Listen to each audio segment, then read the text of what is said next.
Uh, Me too.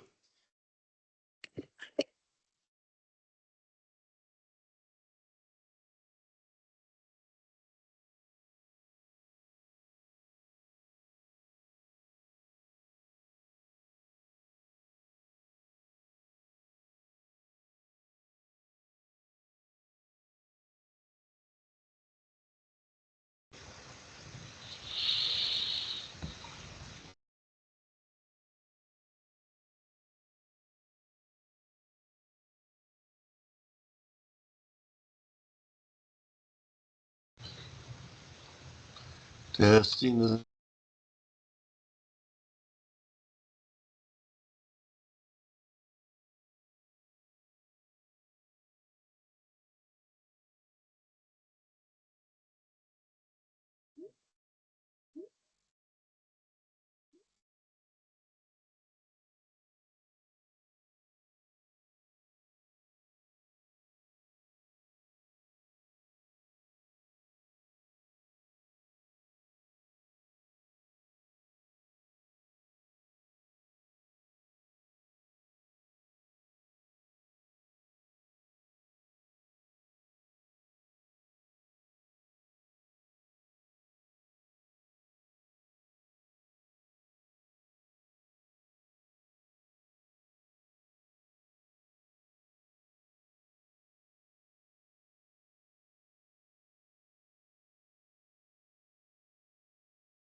Stop and restart it. Good morning, and thank you for joining us today. My name is Kevin Bailey, and I am the Nursery and Christmas Tree Program Manager here with the Oregon Department of Agriculture. This morning, I'll be joined with Division Director of Plant Protection and Conservation, Chris Beneman, and the Nursery Program Lead Horticulturist, Dr. Cara Mills. Today's town hall will focus on the current status of the Japanese beetle in Oregon, what has changed, and what this means for the nurseries moving forward. All right.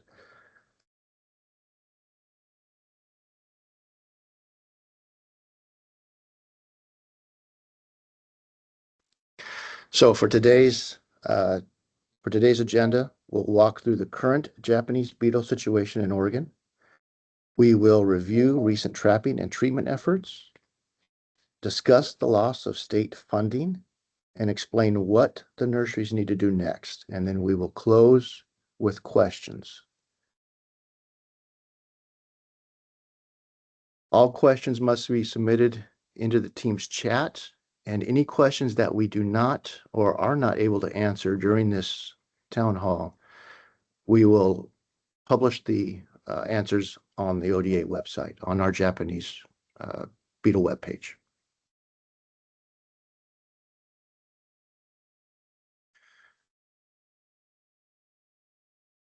Again, please submit your questions using the team's chat at any time. We'll address as many as we can during the meeting. Any questions that we're unable to answer before the 10 a.m. termination time, we will post later on our ODA Nursery Japanese Beetle webpage. So on this slide, there's directions on how to do so if you're not familiar with the process.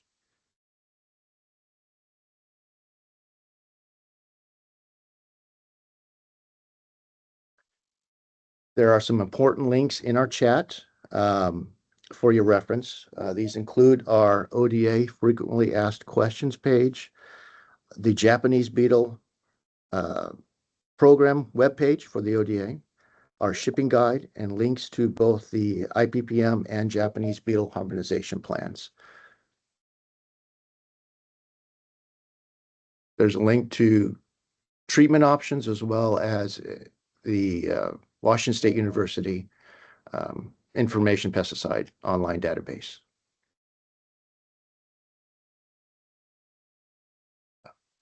And this meeting is being recorded.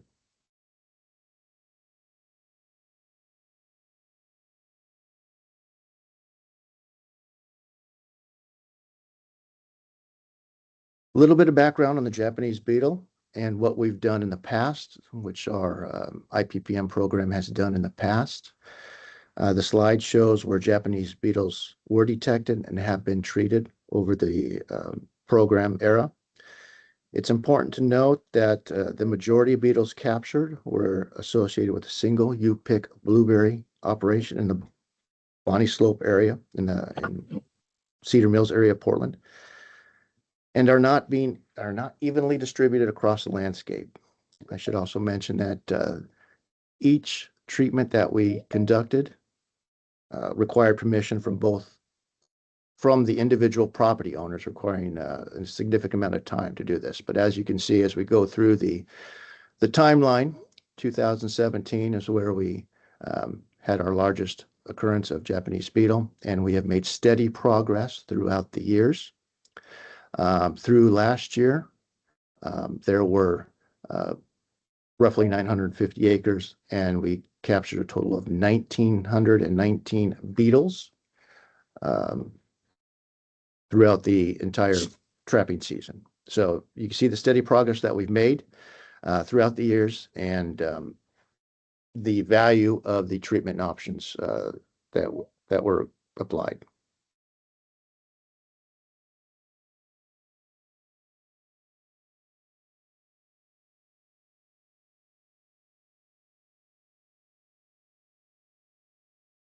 You can come in, Michelle. This graph shows the number of beetles trapped in the residential areas compared to those at the blueberry farm over the time. Data clearly shows that the concentration of beetles at that site, while the detections surrounding the residential areas were significantly lower. The counts include the immediate vicinity and excluding the beetles trapped directly within the blueberry farm itself.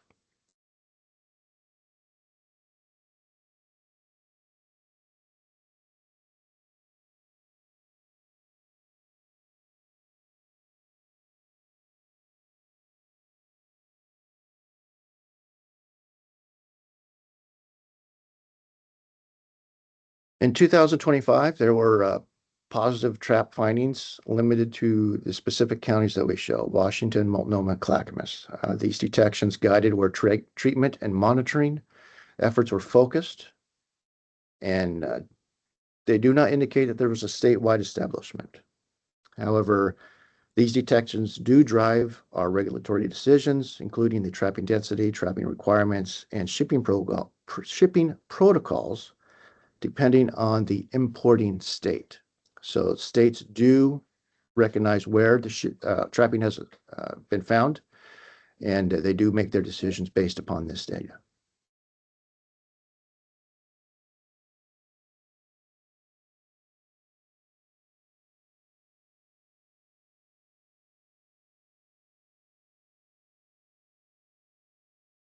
In 2025, approximately 4,000 properties, which total over the 950 acres, are treated using a granular insecticide. These treated properties include the residential areas, businesses, schools, parks, and a golf course. Sorry about that. Treatments occurred within the 200 meters of traps that captured 2 or more beetles in 2024. So this gives an indication of Sharing their screen. And this might have switched to something else. Go to unshare.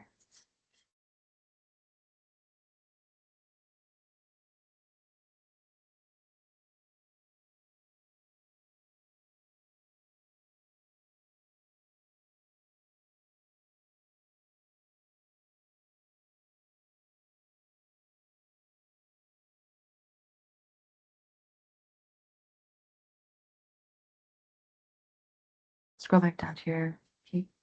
Let's scroll for you.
I apologize for those technical difficulties.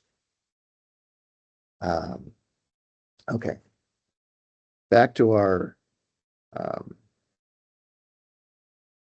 so in 2025, approximately 4,000 properties totaling 950 acres are treated using a granular insecticide. The treated properties included the residential areas, businesses, schools, parks, and a golf course. Treatments occurred within 200 meters of traps that captured 2 or more beetles in 2024. We have the areas that were treated marked out in blue. And again, these were individual properties that had to be contacted and permission granted to provide the treatment.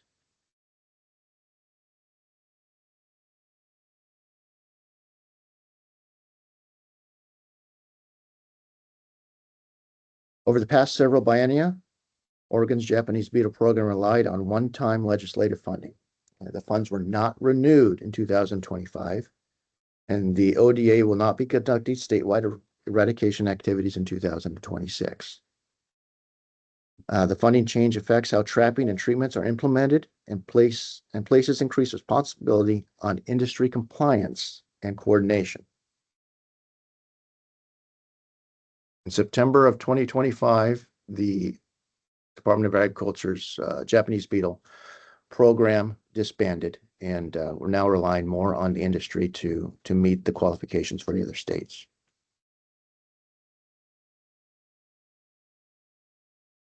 Because the statewide trapping and treatment is no longer conducted by the ODA, the nursery shipping out of states will be required to enter into compliance agreements outline the trapping and monitoring responsibilities.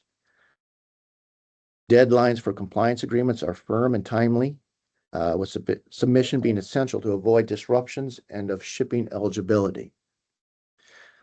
The chart shows the current status of the states that we are aware of. For those of you that have been shipping to New Mexico, you are familiar with this process. They required this particular trapping data back in 2025. As of February 1st of this year, they'll need renewals signed again.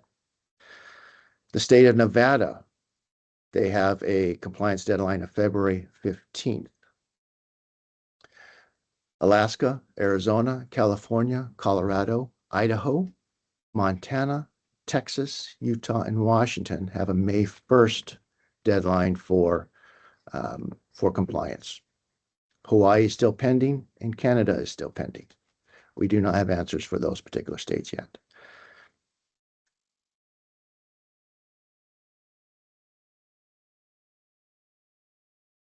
What do you need to do? For most states,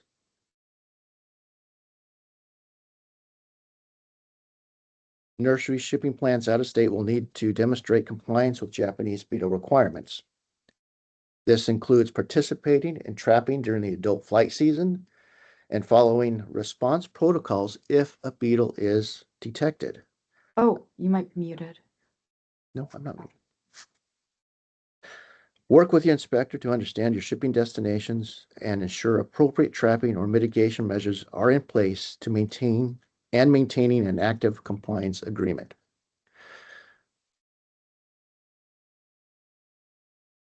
For most states, an Oregon Department of Agriculture compliance agreement will need to be signed.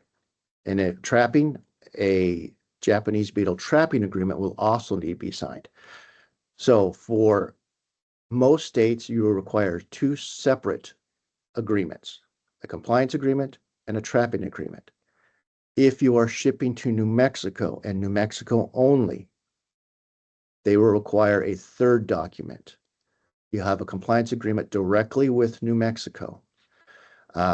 If you have not shipped to New Mexico before and you are not renewing the compliance agreement, then you will need to submit an application to New Mexico for approval for the compliance agreement.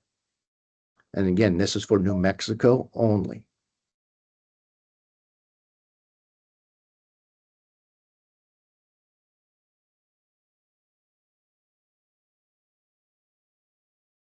Trapping will be arranged by the nursery through an ODA approved third-party provider A trapping compliance agreement, again, will need to be signed, and the trapping numbers will be based on the nursery acreage.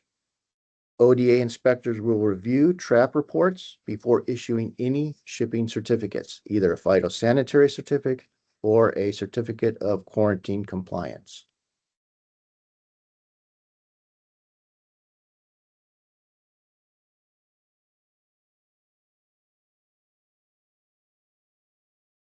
Trap density requirements. Again, traps will be placed by determining the acreage of your nursery. So less than 5 acres, you need 3 traps per nursery.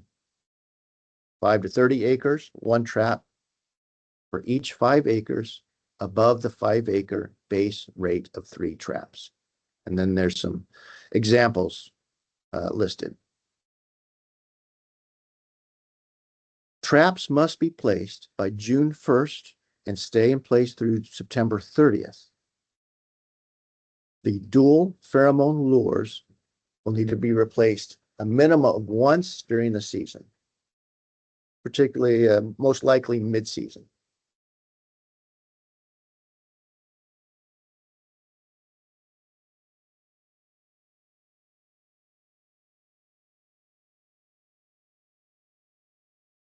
If you're not receiving or want to receive emails, updates from the ODA, please add your email address to the chat and we will ensure that it is added to our mailing list. If you have any additional questions after today's meeting, please feel free to contact me directly. My phone number and email are listed here. Please continue to submit questions into the chat. And as mentioned earlier, any questions not addressed before the 10 a.m. cutoff will be answered and posted within the ODA Nursery Japanese Beetle webpage.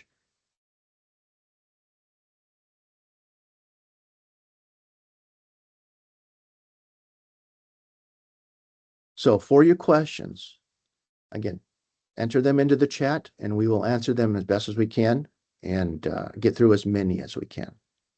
So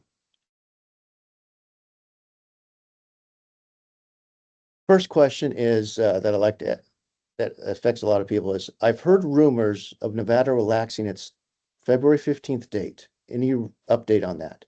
No, Nevada is not going to relax the February 15th date. When will the Nevada paperwork be ready? It will be, we'll have the Oregon Department of Agriculture compliance agreement ready shortly. We're still waiting on some few information from other states. And then we'll get that updated and posted and sent out to industry as soon as we can, but relatively quickly. When is the actual deadline for the third-party companies to get traps placed? It's not exactly June 1st, right? We would like to see them up by June 1st. We're going to have a meeting with the trapping industry next week, and we can have more specific answers as to what their capacity looks like and what their timelines look like. But June 1st through September 30th is when traps should be up by, yes. Trapping and trapping agreements for 2026 won't start until June of 2026. Are we still good to ship to another state from now until June 2026? Yes, you are. Most states will recognize the 2025 state trapping record that our IPPM program did, and we'll be relying on that information for the 2026 shipping season. And then once the 2026 trapping season begins in June, we will rely on your new numbers coming from the trapping companies. Is there a compliance agreement already prepared? If so, how can my nursery get it to sign in? The compliance agreement, as I mentioned before, is we're still waiting on a couple states' information verification that's been out for approval, waiting for their approval, and then we will get it out to industry. Will we need a compliance agreement with each state on the table? No, you will need one compliance agreement with the ODA. Unless you are shipping to New Mexico, and that is the only state that has a separate compliance agreement. All the other states, it's a compliance agreement with the ODA. The list of states that In your presentation. in the presentation, the compliance agreements, are they the only states? Are there more states that are going to be added? We are only working with what's called the Category 1 and Category 2 states within the United States and the Japanese Beetle program. So these are the states that we are working with. Most of the states east of the Rockies have some sort of Japanese Beetle issue already, and they're not concerned. So the states that we have listed are the ones that we are working with. Kevin, can I add on to that, if you don't mind? Yes, please. Hi, everyone. Again, thank you, everyone, for joining this morning and your patience as we sort through the questions. There's a lot of participants on the call today, so we appreciate your patience again. But just to elaborate on that, so like Kevin said, most of the information that we're sharing with you are to meet those requirements for those Category 1 states, because those are the states that have the higher degree of requirement. So there's a higher standard that you have to meet. That being said, there are also Category 2 states, which have also requirements, but they're a little bit easier to meet in some regards. So simply speaking, if you're already shipping to Category 1 states, then you'll meet a standard for a Category 2 state. So it's a technical nuance, but I just wanted to point that out. That's just the handset, and so the requirements are slightly different, but most of what we're aware of, most shippers are concerned about those Category 1 states, so that's where our emphasis has been. Thank you, Chris. Are there costs associated with the trapping? Are there costs associated with the compliance agreements? Yes, there are going to be costs associated with the trapping agreements. However, there will not be any costs associated with the compliance agreements outside of the trapping. So the trapping costs are going to be between you and the third-party provider that you choose. I do not know what those costs are. There will be several options of third-party providers that you can choose from our standpoint. In terms of approving a provider, we want to see experience in terms of trapping to make sure that they are experienced with the process, and then we want to make sure that their documentation matches what we need for our verification purposes. Next question, which follows nicely, is will there be a list of approved trappers published? Yes, we will, and we will get that onto the board, onto our webpage as soon as we can. And I see Kevin, that. I think you skipped a couple questions there, which I think we are I important to think address. we're kind of picking some of the bigger ones. Did you see one that you wanted to address real quick? The differences between the May and the June 1st deadlines, I think that's an important one to address. Okay, so can we clarify the difference between deadlines of the May 1st and the June 1st deadlines? The May 1st deadline is when the nursery has to be under a compliance agreement.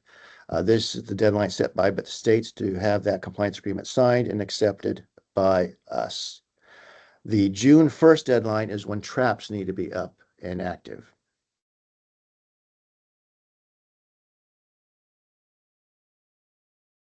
Has the National Plant Board decided on what category Oregon is? No, they have not. We do not have a specific time or date as to when that will happen. I know that they have been informed and there has been discussions, but we do not know when the official decision has been made.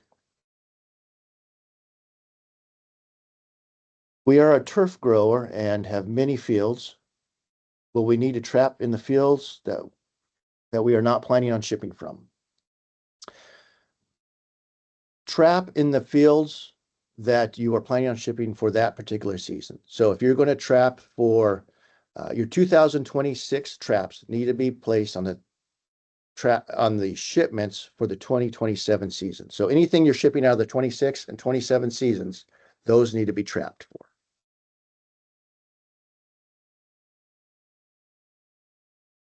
Can adjacent nurseries be covered under the same trapping agreement? In other words, if our nursery is adjacent to another, do we each independently need to hire a trapper, or can we work together for coverage? Each nursery is going to be under its own compliance agreement. So each nursery will need to provide its own trapping.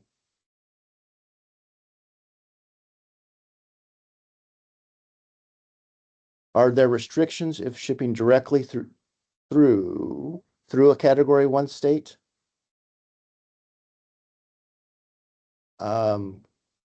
That's a very good question. Chris, do you have an answer for that? If they're just transiting through a state? What are your thoughts on that? Not all not all other states have specific language around that. We are aware that California does have explicit language around transient shipments, provided, the shipment is safeguarded. So there are caveats there. With other states, we have not come across that type of restriction or anything in particular. Okay. But if you have a situation like that, you should probably send us an email directly so we can kind of talk through the details of your particular situation. Correct. Will there be any restrictions on shipping within Oregon? What happens as the beetle spread through, since there's not going to be any mitigation program?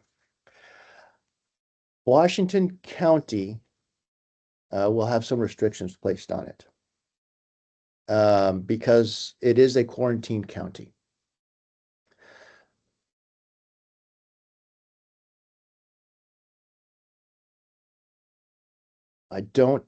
So there'll be restrictions to shipping out of Washington County into Clackamas or Multnomah, any nearby counties. So we'll be addressing that as we go through this process. As Nevada said, they will not accept nursery stock bigger than 5 pounds or size 5 from the Washington County. And all material smaller than size 5 will be drenched with an insecticide prior to shipping into Nevada.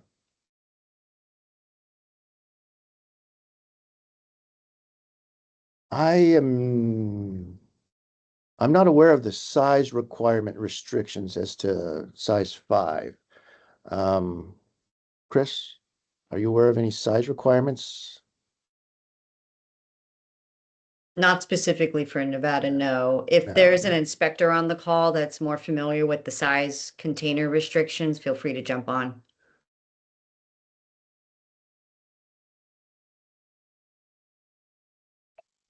To my understanding, it's going to depend on if you're certifying your plant material through the trapping route or through a chemical treatment route. I'm not sure if there is a limit on the size if you're going through the trapping route for certification. However, if you are not trapping and only using chemical treatment, I believe there are size options written into their regulations for limits on that. Thank you, Cindy.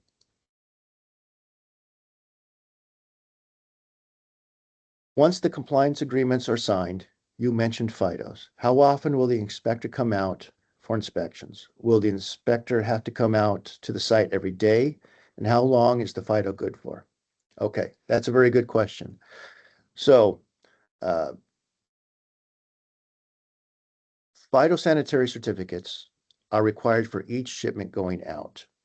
And the inspector would need to look at each of the shipments.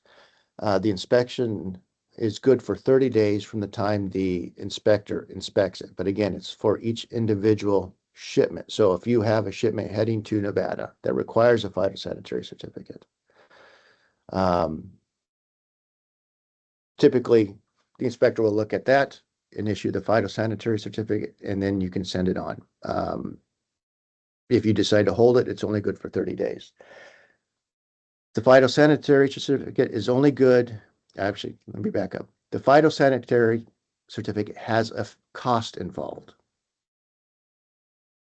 That is a $36 cost that's split between the ODA and the USDA.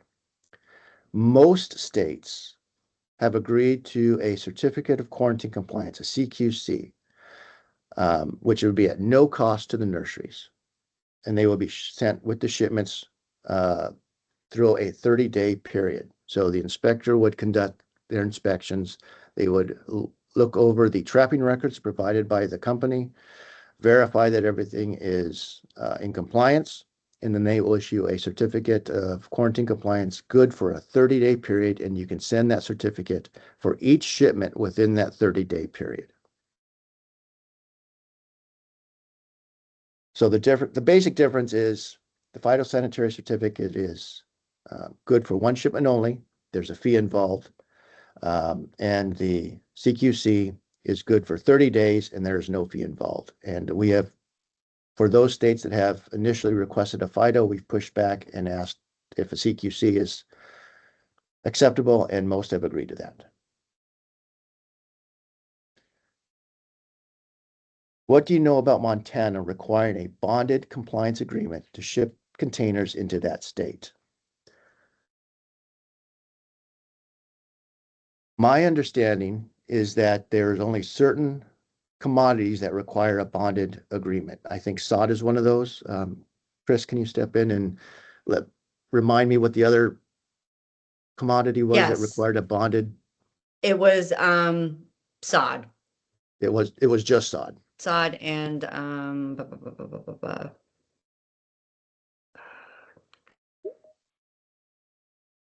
let me double check. Don't quote me on that, but it is definitely sod, and there Yeah, I think there might have been one other thing. Yeah, that's what I remember, sod, but I thought there was a second one as well. But if that's the case, if you want to ship sod into Montana, you will need to reach out to Montana and find out exactly what those details are. Can we ship to a Category 1 state in September of 26 if traps are not collected until September 30th? Yes, because we can rely on most of the peak flight season has gone by already, and we can rely on the trap data that has been captured. Does a company get approved by the ODA as how does a company get approved by the ODA as a third-party provider?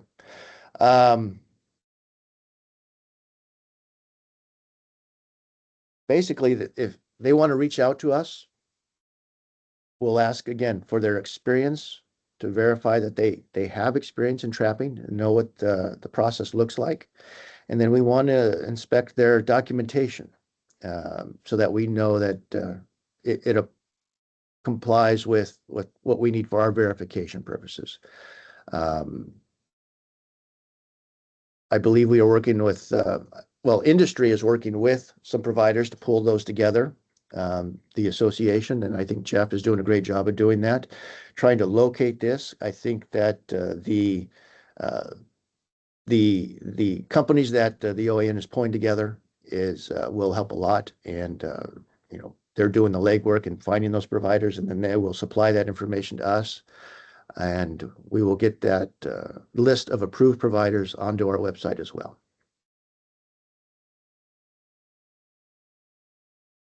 If I trap and have a compliance agreement, will 5 sanitary certificates be required too?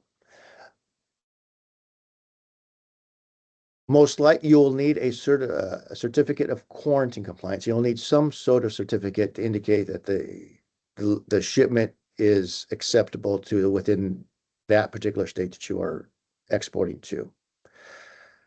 So you will need a certificate of some sort. It might not necessarily be a phytosanitary certificate, but maybe a CQC, which is where we would like to push the other states to accepting. So yes, I think to answer the basic question, you will need some sort of certificate in addition to the trapping and a compliance agreement. You say that most states will accept a CQC. Are there any way to say they require the $31 phyto? Again, that's something that we're pushing is for the CQC instead of the phyto for that particular reason, that we don't want the added expense to go to the nurseries. And unless there's a special circumstance, I think, Chris, to my recollection, everybody's accepting a CQC. Correct. No state has indicated that they will not accept a CQC. So short answer is CQCs are what's being accepted. If we do come across an instant where the shipping destination is requiring a state FIDO, we will highlight that. But for the interim, it's CQCs, unless we have to say otherwise.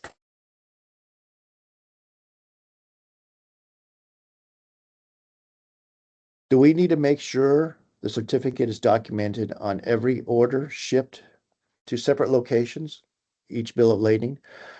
Or can we send one copy to certificate with the driver of the truck to cover all the orders on the semi? It's a very good question. I would send a certificate with each order.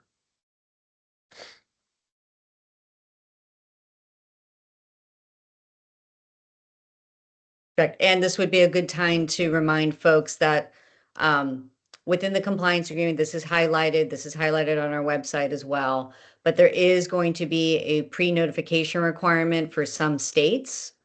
And so in that situation, in those situations, you will be having to send your BOL, your CQCs, invoices, all of that stuff, send it as a pre-notification to whichever state that you're sending it to, in addition to making sure that those documents are accompanying the shipments themselves.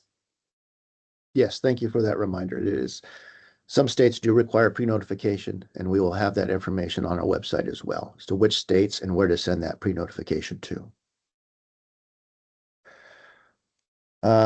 Next question. Individual FIDOs work fine for wholesale batch shipments.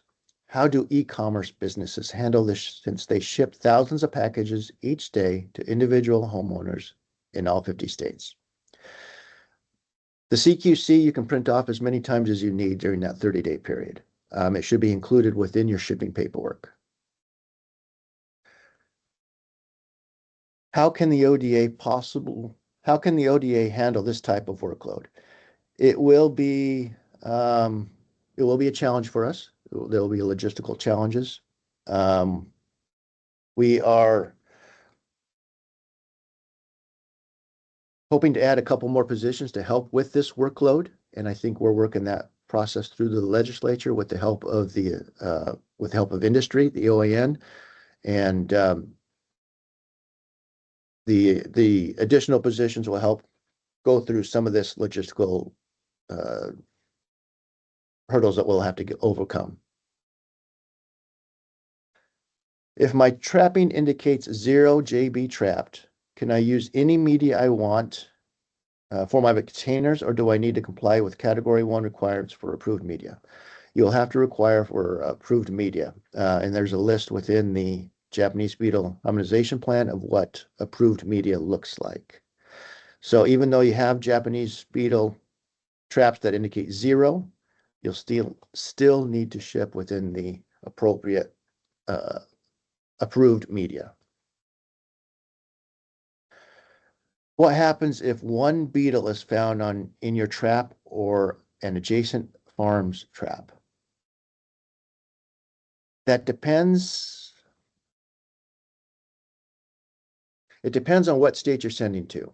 Now, a Category 1 state, you will not be allowed to ship to a Category 1 state until either mitigation and a delimitation process has taken place. And there's a process for that within the harmonization plan. So if you're shipping to Category 1, you will not be able to ship until those processes have taken place.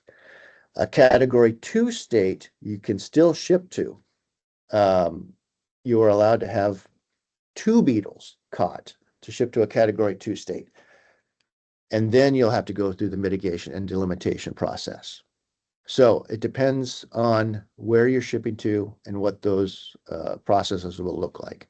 And if this does occur, we will have a fast reaction. The ODA will respond quickly, and we will try to work through the process as quickly as we can. Is there any way to exclude plants grown only in bark potting media? I guess I'm not exactly understanding the question. So are we excluding the plants Are we bark potting media being an approved growing media? Is that what the question is about, I guess? Yeah,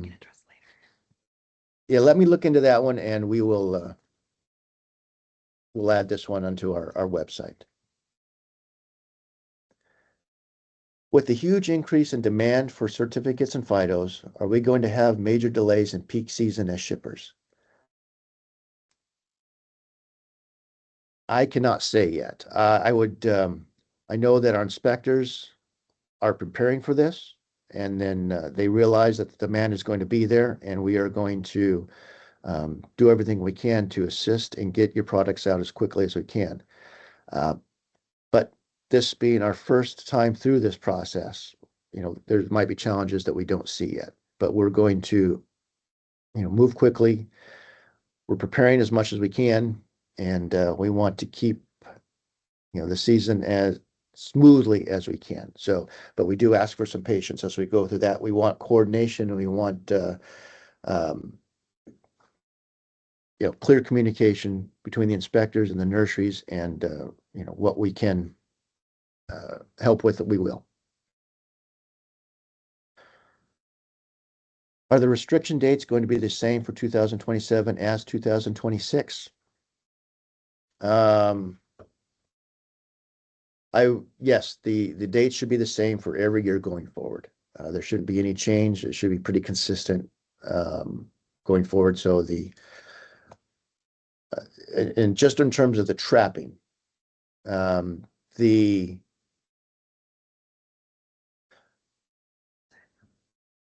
if you're referring to this compliance agreement, the May 1st deadlines, then that would be at the beginning of the year. So I think for the 2027 season, the compliance agreement need to be renewed January 2027. And then, of course, the trapping dates are going to be the same. So hopefully I answered that question. If not, we can follow up on it. Are FIDOs now good for 30 days versus 14 days, or is it 30-day only for the JB? Okay, so FIDOs will have a 30-day, well, the certificates will have a 30-day period. FIDOs are typically a 30-day inspection, except for some states that have the shorter period. And that depends on the state. And I think the states are typically all 30 days, to tell you the truth. But there are differences that can make it shorter. But it is going to be a 30-day for the CQCs.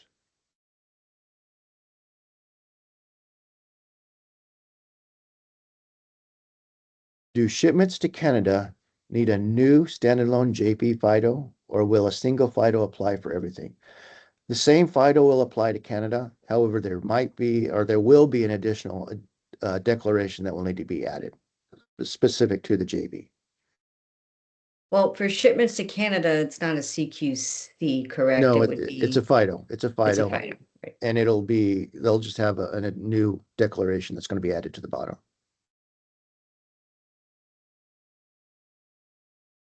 Can there be prophylactic chemical certification program targeting adult be running simultaneously with the trapping program? We know just because a bug is found in a trap on our property does not mean you have it. ESPN is an example. Yes, you can run both chemical and trapping at the same time. There's nothing preventing you from doing that.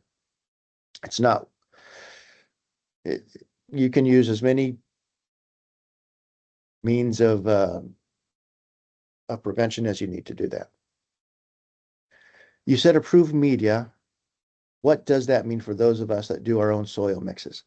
It needs to be, there's an approved list of soil within the growing medium within the Japanese beetle harmonization plan, or you can sterilize your soil. And again, that's another option. If you have the capability of sterilizing it to, I believe it's 125 or 150 degrees, that will be acceptable. Otherwise, the growing medium listed in the harmonization plan would be the other option. How long will it take for the delimitation and mitigation process once the beetle is found? We don't know yet. That's something that we'll have to address in the future. For businesses shipping bare root via USPS to retail customers, what part of the new requirement will be needed to be observed? Smaller grower sales less than $5,000 annually.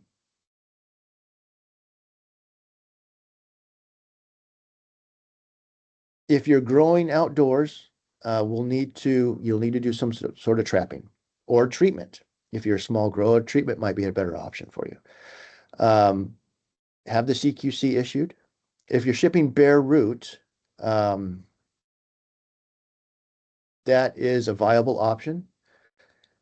And we just need to make sure that your product is actually bare root. And there has been some confusion about what is actually considered bare root.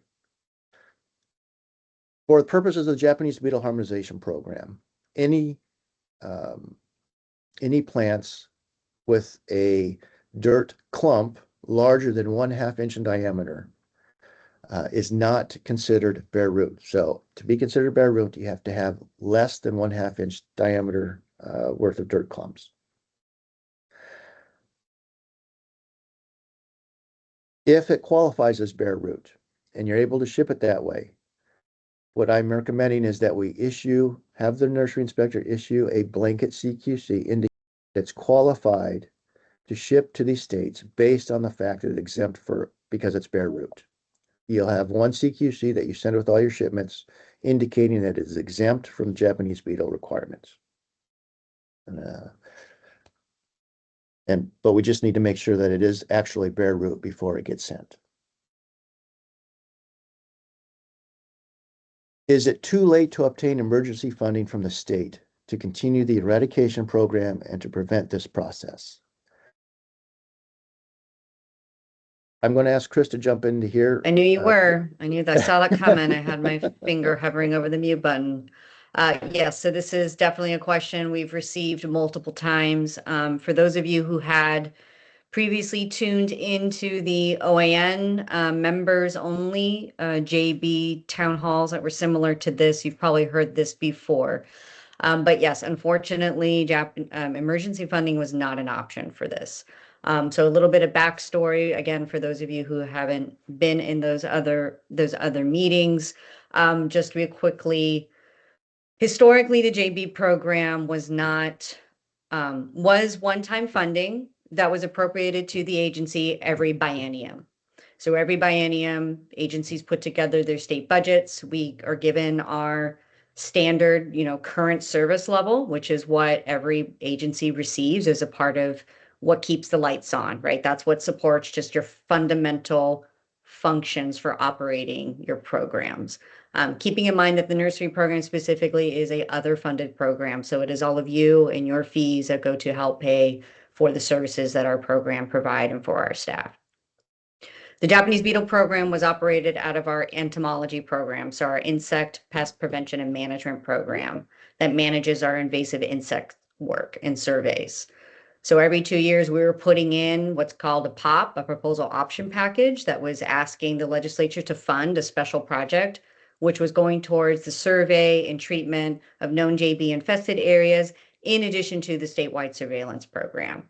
So unfortunately, in this last biennium, that funding was not included into our package, into our extra package, I guess I'll call it. And just another layer of nuance to add on to that, part of the reason that did not happen was because all state agencies were given a 5% cap of what we were allowed to ask for in terms of additional funding beyond our current service level funding. So for an agency like the ODA, 5% translated to about $500,000. So for one, $500,000 did not pay for Japanese beetle program as we typically would run it. In addition to, other agency work that we have to put forward. So it didn't make it through there. There was a bill that was put forward that was supported by the OAN through representatives that we had support. And unfortunately, that also did not pass. And then it did not also make it into the end of session bill, informally called the Christmas tree bill. So through those other funding opportunities, we were not able to secure Japanese beetle funding. And at that point in time, emergency ask was not an option. So that is a very long-winded answer to say, unfortunately, no. All right. And then the next question also has to deal with funding. Is the ODA in discussions with the OAN to coordinate industry funding of this statewide program moving forward so that we can return to the statewide coverage? Maybe, Yeah, we I can can take it also that bring one. Jeff into So, this if he's yeah, on. so throughout this process, we are working very, very closely with the OAN. They have on speed dial. We're talking nearly every single day. And I am aware that the OAN is working with their constituents, exploring other options to secure funding. I cannot really speak on the details of that. That is very unknown, but I know that there are plans to pursue that. Jeff, not to put you on the spot, I do see that you did join us. If you want to chime in and add anything onto that for this audience, otherwise I'm going to leave it there.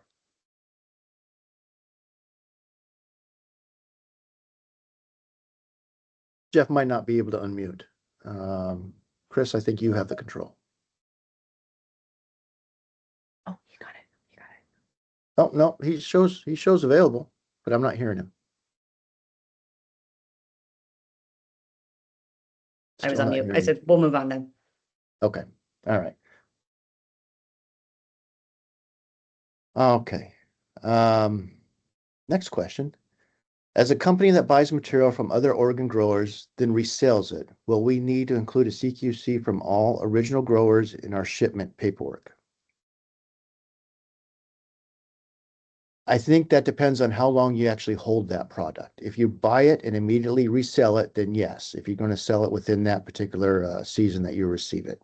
If you're going to hold it for a season, then you'll need to have your own paperwork to go, own CQC to go with it, that shipment. So if you purchase product from another seller, sell it within that season, you can use the CQC from your supplier. But if you hold it, you'll have to have your own for the next season. How soon can we start working with our inspectors on the compliance agreements? Also, how soon will we be able to start looking at third parties for trapping? Peak season starts for e-commerce at the end of February. Yes, we realize that season starts pretty quickly. There are third-party providers that we worked with last year, and then we'll get that information up on the website very quickly. And then whoever the providers is that the association is working with, we'll also get those approved and on the website as well. So we will have something up next week. The compliance agreements, as mentioned before, we're still waiting on a couple states' approval of the compliance agreement. There is a draft version on our website that you can look at to see what the upcoming requirements will be. But remember, it is a draft. We are still waiting for approval from a couple states. So those sections that deal with state-specific requirements, that section has the possibility of changing. The main body of the agreement should remain the same. But you can take a look at the draft compliance agreement and prepare what you need, anything that you needed to meet that. The crops I am shipping today were planted last year in unapproved media. That means today that I can't ship these containers to Cat 1 states because they have unapproved ingredients, correct? How can I ship these containers to Cat 1 states this year?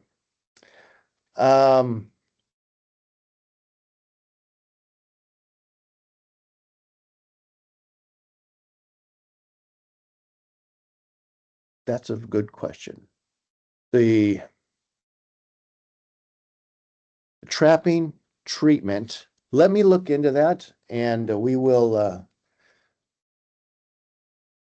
get back with you and see if we can find out a way that we can get this done.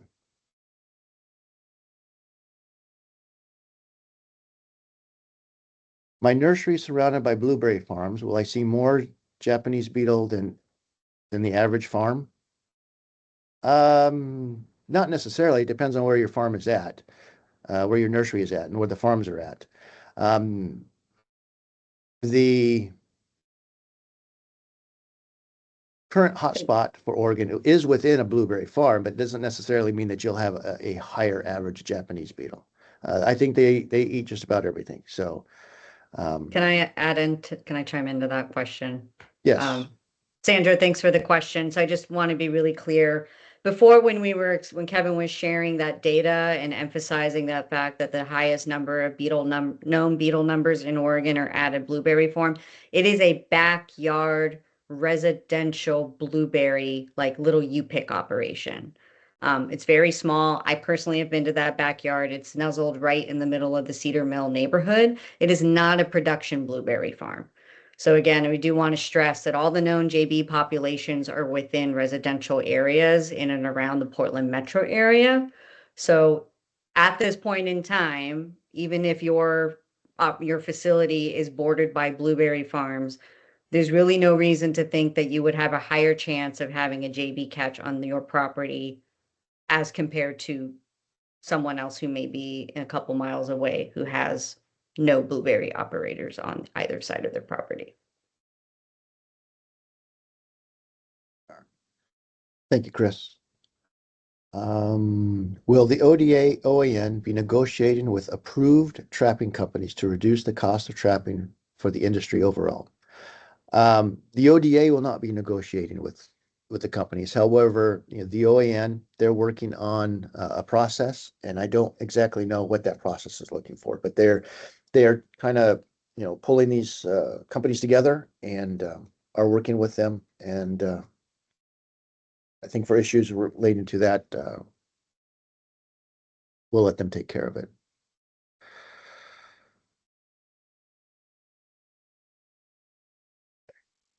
What steps are required for shipping large caliber B&B shade trees to Cat 1 states?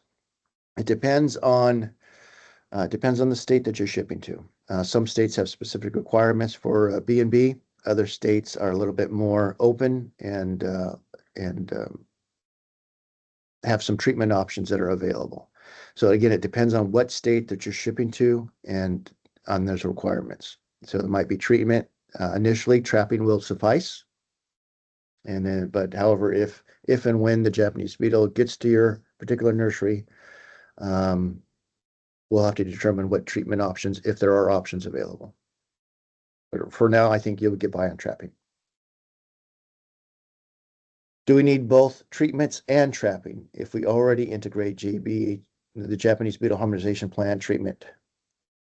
If we already integrate treatment target larvae and eggs to target larvae and eggs, our plants ship out of state with no foliage. Do we still have to enter into trapping compliance? If you can meet the requirements via treatment, that would be fine. So you don't necessarily have to do both. You can either treat or trap. And if you treat and it does meet the harmonization plan requirements, you should be fine. Just remember that each state has different treatment requirements. It's not standardized throughout the Japanese beetle harmonization plan. That harmonization plan is just a guideline. It's not a set of rules. Each state deviates from that just a little bit. Please repeat your answer. Are you buying product? If you're buying product from another nursery and selling them within the same season, do you need to have their QC going with the shipment?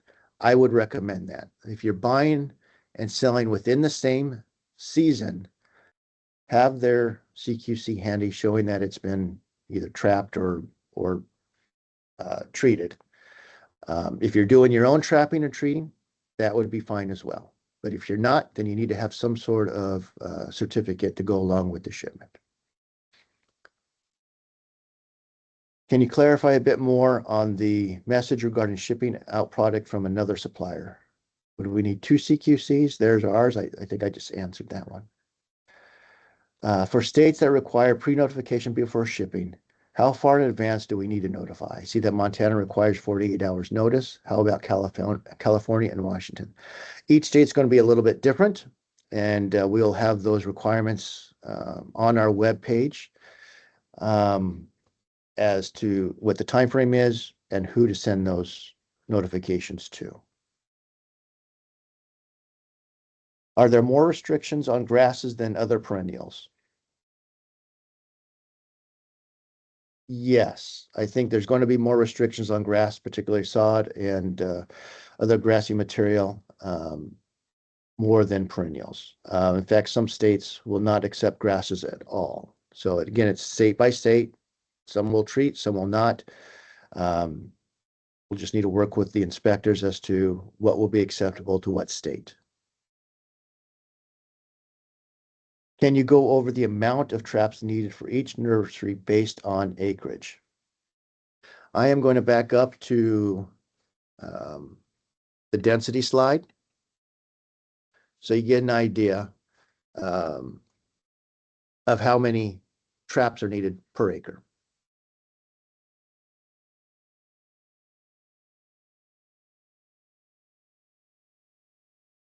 This information will be shared. It'll be on our webpage. It'll be, and we can send it out as well as an email blast.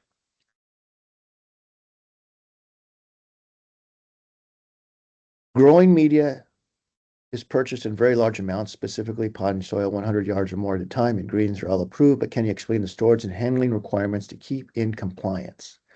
If we are using trapping and treatment, does this exposed soil uncovered to the elements take us out of compliance?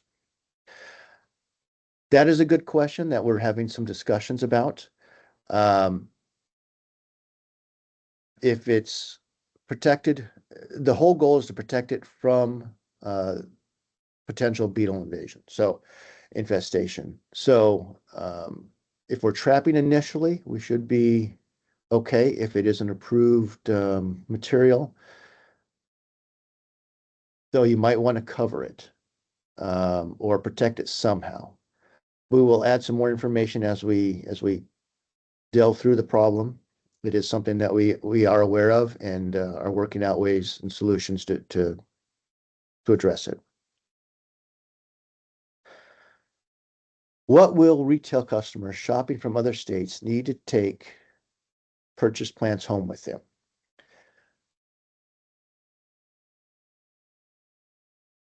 For our retail customers,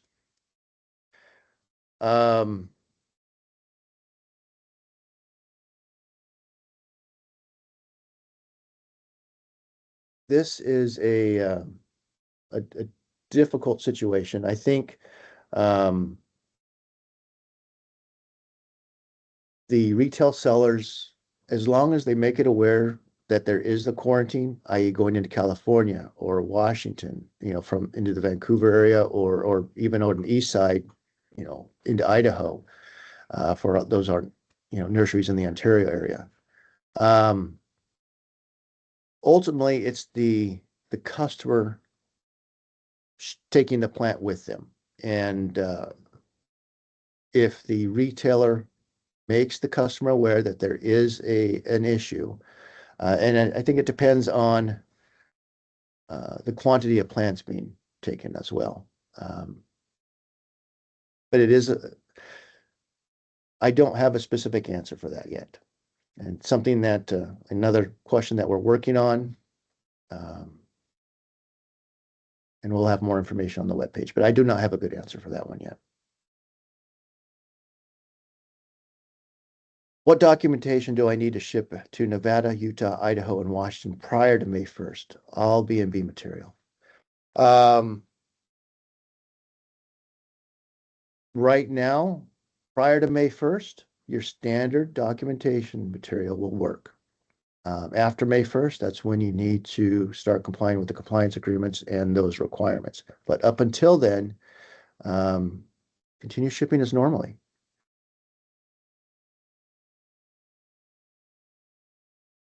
So just to understand clearly, if we ship to Washington and treat according to their JB harmonization plan, we would not have to trap.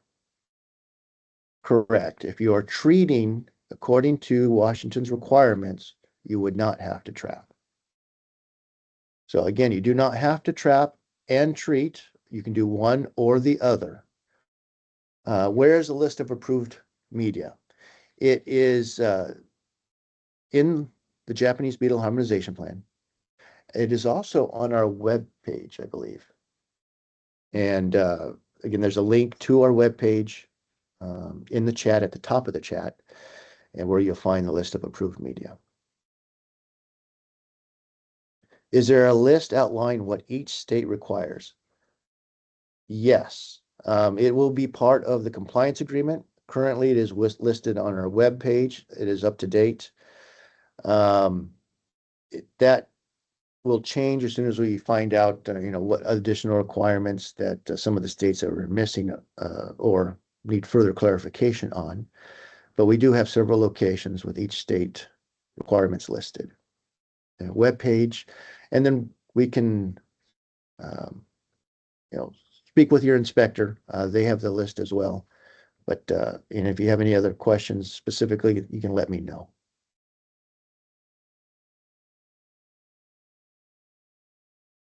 Can you clarify more on what form the CQC documentation needs to take for shipments to individual homeowners, e-commerce sellers? Will each package need to have a printed CQC document included on the outside of each box or on the inside? Can the printed sticker be applied to the outside of the box instead? What would it look like? I would recommend a copy on the outside with your shipping documents. We have had e-commerce packages stopped by other states and rejected. So have that information easily accessible to those inspectors in the other states. So if you're sending FedEx or UPS or USPS, have it included with the shipping paperwork on the outside. It's not going to be in a sticker form. You'll need to print it off as a PDF. And then again, you can print off as many as you need. It's good for that. That's good for that 30-day period.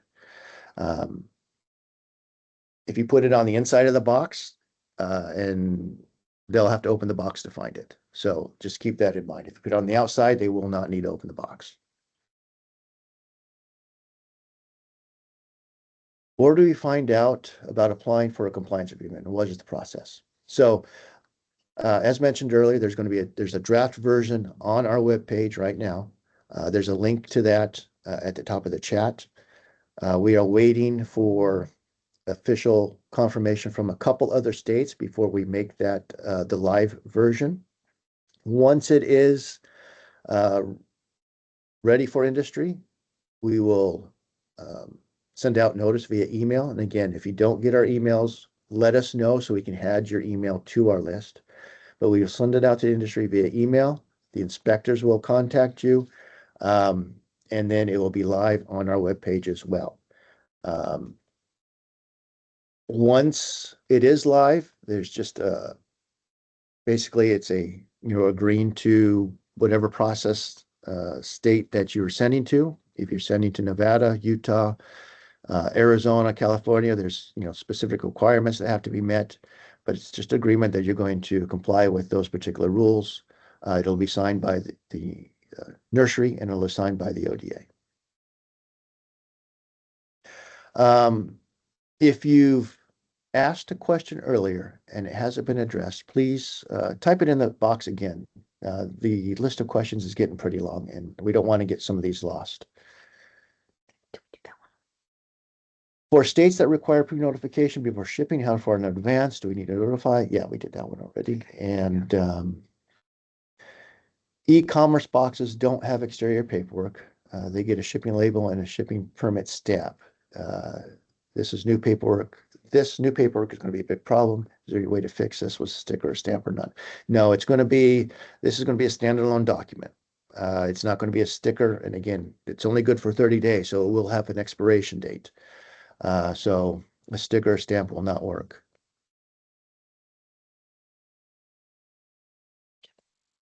Okay. Jeff Stone the CEO of the Oregon Association of Nurseries, did type in a reply. As demonstrated in the original slides of this presentation, the current historic measures that have been very successful and require significantly less resources, labor, and costs on behalf of all individual nurseries. Rather than funding a trapping program, why not fund ODA or an industry group to continue this successful program? Everyone on the call, as well as those other affected industries on the list, would be greatly benefited. All of the confusion and difficulty would revert to what we experienced last year, right?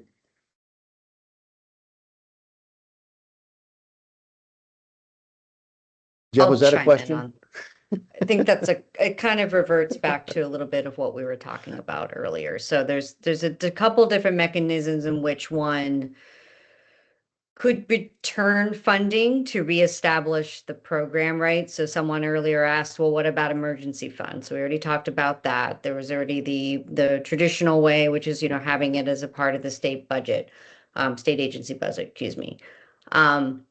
I know before there was an idea about crowdsourcing funding among the industry in order to support the program.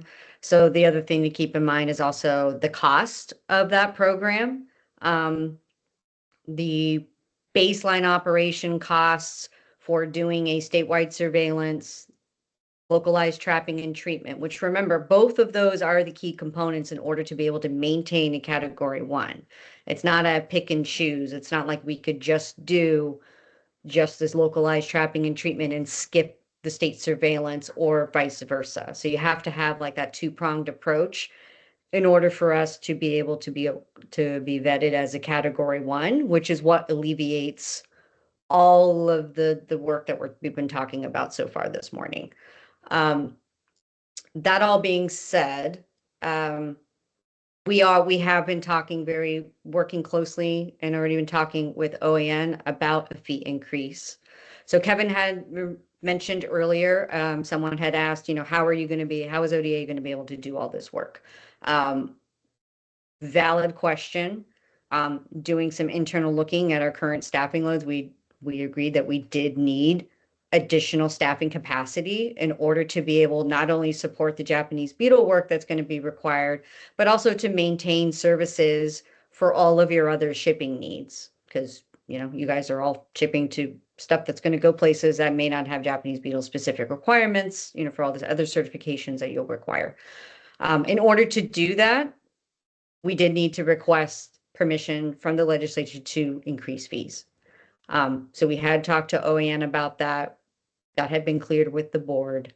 ODA has gone to legislature and already asked for approval to increase those fees, not a fee increase of the cap, but just increasing the fees themselves. So we're already at that stage, to which we will be doing a rulemaking process to update that, in order to support those additional staffs, which we will need to support work going forward. There's been a couple follow-up questions in terms of the funding mechanism. So, what is the annual budget cost for the JB program in previous years? And then additional questions are similar in terms of the program cost last year. So can you address that, Chris? Sure. So the first question being, what is the historical cost of operating the statewide and localized JB program? Historically, yeah, we had a the couple ODA, regarding that. excuse me? Yeah, we had a couple of them regarding that. I'm sorry. Yeah, no, you're fine. So historically, ODA had received just under about $2 million. And that's what that was going to support. And that happened for a handful of biennium. Then the 21-23 biennium, that budget was cut in half to about $1 million. We still were able to operate the program to meet those category 1 standards, that we did have to pull back a little bit and be more strategic with our resources, but we were still able to maintain that. So I think a safe figure to say, generally speaking, is 1.5. One of those cutbacks that we did make that was a significant cost savings. You may remember that the ODA did offer green waste collection for those infested sites within those impacted areas. We were providing deep deposit areas for the public or companies to dump their green waste, and the ODA was collecting that and paying for that to be disposed of into landfills appropriately as a way to mitigate the spread of Japanese beetle. That was a huge cost, and so that was one of our first cuts that we made in order to be able to maintain our treatment, trapping, and surveillance programs. Awesome. Thank you, Chris. Mhm. All right. We have some more questions that we'll continue on. When will you finalize the compliance agreements for shipping to Hawaii and Canada? I do not know the answer to this. I think Canada is going to depend on the National Plant Board's decision. Whenever they make a decision, Canada might be responsive to that. Hawaii, I don't know. I don't have an answer to Hawaii. Yeah. And also the agreement is the same. I'm getting the impression that folks think that there's a different version of the compliance agreement depending on where you're shipping. It is one agreement that will cover all requirements to go everywhere. Within that agreement, again, there is a link on our website if you need to look at the copy of the draft to see what it looks like, that will have, you know, notes about pre-notification, you know, what are the states that require, what are the states that don't. If you're shipping to if you're shipping to category 1, these are the things you need to do. If you're shipping to category 2, these are the things you need to do. You'll just need to indicate which of those options that you're electing to do in order to meet compliance. So it is just one agreement. Yes. Again, yeah, just one agreement between the ODA and the nursery. And then all of the states will be addressed within that one agreement. Next is, are container sizes less than 12 inches in diameter exempt from requiring a CQC, including New Mexico? The size requirements depend on the state that you are sending to. Each state has different requirements. So it's not a one size fits all type of deal. So we had this, the question about the size 5 earlier. And again, it's going to depend on what state you send it to. So if you're going to send to New Mexico, they might have their 12-inch diameter might not fly in a different state. It might not be applicable in a different state. So again, get with your inspector and we can figure out where you're sending and what those requirements are. Our website will also have that information as to what those differences are, what the size differences and what they mean. Will there be exemptions for container sizes for less than 12 inches? 2-inch media depth. And Japanese beetle eggs are 2 to 4 inches in depth, from my understanding. That is correct. That is a question that we're working through.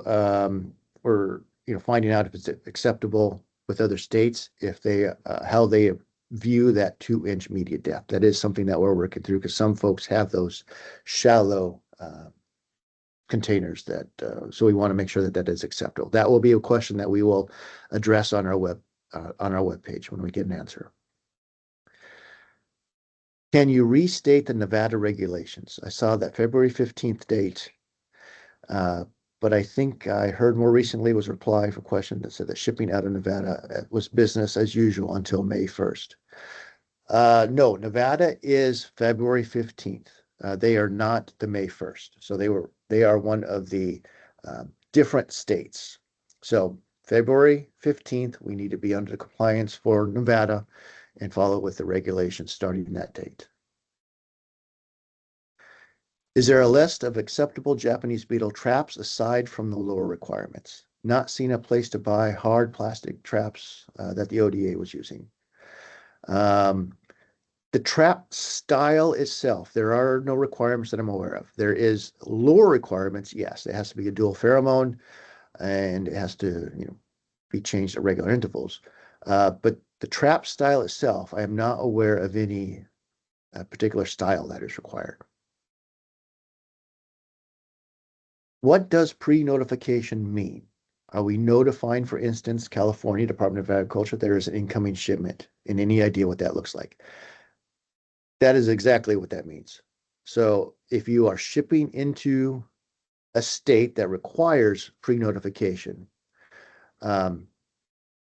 they will want to know when it's coming, what is being shipped, the quantity is being shipped. So your bill of lading or your invoice works nicely, as well as the CQC that's accompanying it, indicating that it is acceptable to, that it meets the Japanese Beetle requirements. But that is exactly what it means. Pre-notification, send it ahead of, send the paperwork ahead of the shipment. And we will have that information, again, on our website, what states require it, what the timeline is, and where to send that information. Most of it's going to be via email. What counts as acres for trapping? How do we qualify the acreage for active use? For instance, nursery owns 400 acres, but the greenhouse can yard is 40 acres, and there are 100 acres of field growing where plants get harvested from. There are lots of other acres that hold stock trees or are not part of the nursery. That's a good question. Your active nursery area that's being used for growing or storing plant stock for your upcoming shipping season needs to be trapped. If you have areas that are growing for future stock, i.e. 2, 3, 4 years, I would not include that in your acreage. Only include what your trap, only the areas that are in active use. So your can yards, your growing area for your upcoming season and the season after. So for instance, 2026, you're trapping for your 2027 season. So we always consider that you're trapping for the year ahead. So keep that in mind when you figure out your trapping acreage. Can we replay this meeting? So Cara is asking me if we can share the transcript. Yes. And then we will share the transcript. The video might eventually expire. So we'll get the link out to the video as well.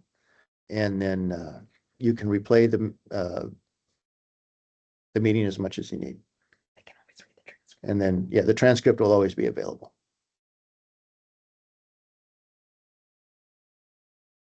Our plants are shipped in 1.5 inch or less in media size plugs. Are they exempt?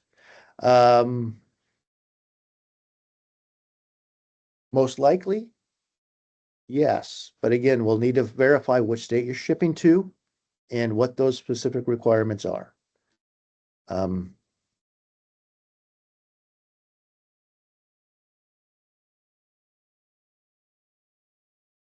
Let's see, are California and Washington looking to discontinue the Japanese program in the near future? I can tackle that yeah, one, but I thank do you, want to just like- address Matt Gentry from Blue Mountain has a question, and I think it's important to address that he's asked a couple times. Okay. He wanted to know, will we be able to ship B&B large container stock to Category 1 states under the current compliance agreement? Yes, yes, we like in trapping. I think trapping will allow you to do so. And then if there is a beetle encounter, if we do find a beetle, some states do allow treatment for BNB material, and we will have to find out what treatment will be acceptable. Some states will not accept BNB material if you have a positive trap find. So again, for now, trapping is fine. In the future, if a beetle is encountered, then we'll need to work through the process of what treatments work and what states you can ship to. And that's the same if we're talking about B&B or for large containers? Yes. Great. Thanks. For another question from Sandra, are California and Washington looking to also discontinue the JB program in the near future? So I want to reframe that question a little bit because just to reiterate, Oregon, the ODA did not elect to discontinue our program. In terms of California and Washington, so both states, California and Washington, as Sandra alluded to, both also have Japanese beetle populations and have active management programs ongoing in their states, if you didn't know, at different scales. California is dealing with much smaller populations, typically kind of around their airports in the Sacramento area. When I say smaller, we're talking like in the hundreds, so less than 1,000 beetles. Washington is sort of in a position where Oregon was at the beginning of our Japanese beetle journey. So they first found Japanese beetle in the Grandview area. So much drier part of the state, not near the Seattle, Portland metro area, very different conditions. So they're dealing with Japanese beetle populations that's more in like the 20,000 range, up that neighborhood. So they're still battling that population on their own in their own way. Both California and Washington, similar to Oregon, are having state support for those programs. I cannot speak to how their respective legislatures are looking about funding those program activities. To the best of my knowledge, talking to my counterparts, they're continuing those program efforts. All right, we have about 5 minutes left. So we'll try and get some more of these quickly done. If every nursery, vineyard, and blueberry producer in the state sets out pheromone traps, which draws in beetles, and the treatment in the current known infestations, won't that serve to expand the likelihood of spread, the dispersion of land in which putting out traps means that the pheromone attracted traps will be uniformly distributed across the valley and the rest of the state? The beetles can migrate up to 10 miles in the wind. Are we not forecasting a widespread infestation created by the proposed trapping measures? That's a good question. I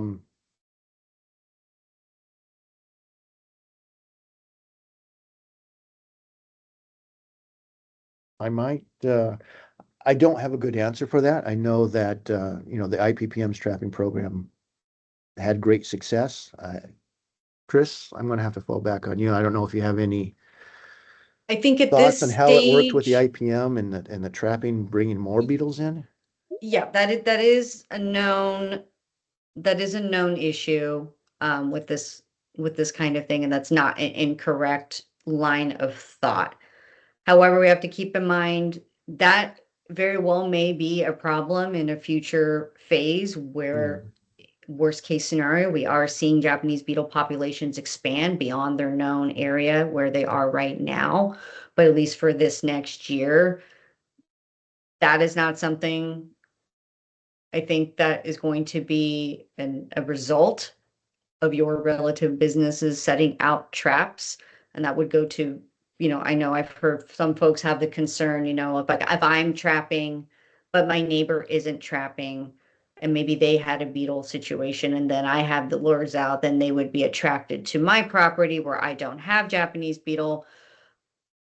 That is also a valid point of concern. But again, right now, we're not talking about a widespread Japanese beetle problem. So at least for the time being, I would say no, but that is unrealistic in the state of which you have very, very high JB population densities that are widespread. Okay. Time for a couple more. If plants and soil originate in California and are shipped to Oregon and then back into California, will a phytosanitary certificate suffice? Bringing this one back to the front.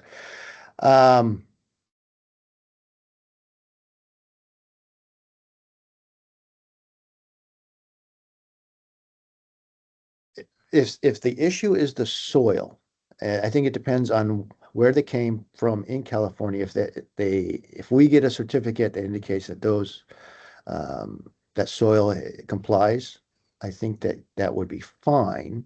If that's not, we get the certificate, it indicates that it's complies, then we can issue the certificate for it to go back. And it depends on how long the plants are going to be in Oregon. I think that's pretty standard. So again, if we're in the same shipping season, you can use the original certificate from California. If you hold the plants for longer than that, or if it's during peak flight season, we will have to revisit that and go with an approved medium. Last question. Okay. The ODA website lists growing media that has been stored or handled in a manner that allows exposure to past is as not allowed. Does this imply that growing media stored in a greenhouse that is periodically open would be considered exposed? That's a good question. Greenhouse greenhouse is an option for an exemption if the plants are grown in let me back, a screen house. It depends on what the greenhouse looks like. Is it open and allows beetles in, or does it have a closed door? It would depend on the situation in that sense. Is it when you periodically open? I'm going to assume that there's a door, and I think that depending on the circumstances, that would be fine. I think, if it's protected in my mind. If it's a greenhouse, or maybe we have to secure it a little bit if that's the case. But if it's kept in a greenhouse, prevents beetle infestation, it should suffice. So, all right, we're up against the time. So the remaining questions that we did not answer will go up on our website. Those questions that we're going to follow up on will also be there.